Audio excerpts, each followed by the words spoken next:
どうも、ケンです。神奈川県茅ヶ崎市を夜も明けていない早朝5時に出発。鈴のんチャンネルさんが開催するコペンミーティングオフ会に参加してきました。朝焼けの富士山を楽しみつつ、朝食にとやや混雑気味の足柄サービスエリアに立ち寄りました。吉野家にて牛丼ではなく、あえてそばを注文。これがなかなか美味しかったですね。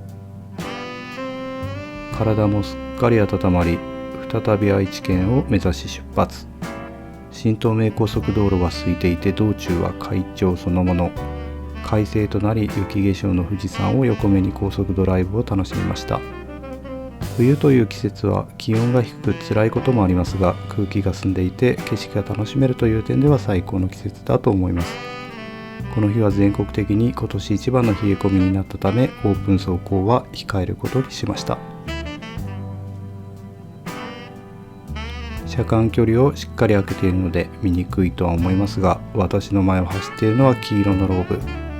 まさかのカルガモ高速走行となりました。同じオフ会に行く参加者かと思われましたが、途中で高速を降りていったようです。そして開催場所である愛知県長久手市のトヨタ博物館に10時10分に到着。すでに参加者の半分以上の方が到着していました。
さて、オフ会も無事終了し、個人的なお楽しみタイム。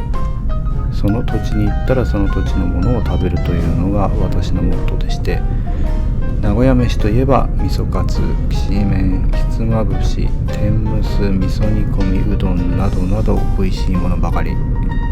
だからこそ名古屋飯の一つと言われる台湾ラーメンを食べに行きたいと思い、鈴野さんを含め数名で出発。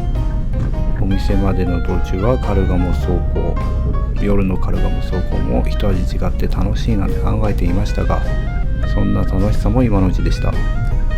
注文して数分で出てきた台湾ラーメンの辛さに絶句。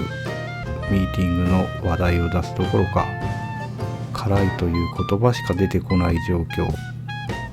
何がやべえってこのラーメン、辛さが通常でこれらしいです。辛いのが苦手な人は絶対に食べないでください。大量の唐辛子にお腹もちょっとやられましたが、数日後にはまた食べてみたいと思わせる中毒性もやばいです。辛さを忘れるためにも米田に突撃し、名古屋のカロリーお化け白ノワールを注文。私はミニ、鈴野さんはもっと大人のワールというコーヒー風味の白ノワールのでかいものを食べていました。20時頃解散となり神奈川へ帰りました。高速道路の道中ではシルバーのセロとカルガモ走行、行きも帰りも高速道路でカルガモ走行を実現する不思議な一日となりました。オフ会に参加された皆さん、そしてオフ会運営に奔走した鈴野さんとお手伝いをした皆さん、一時は雪もちらつき冷たい風も吹きつけた中でのオフ会お疲れ様でした。参加した皆さんのおかげで楽しめることができました。またお会いできる日を楽しみにしております。以上、鈴野チャンネルコペンミーティングオフ会 in 豊田博物館の報告でした。最後までご視聴ありがとうございました。ケンでした。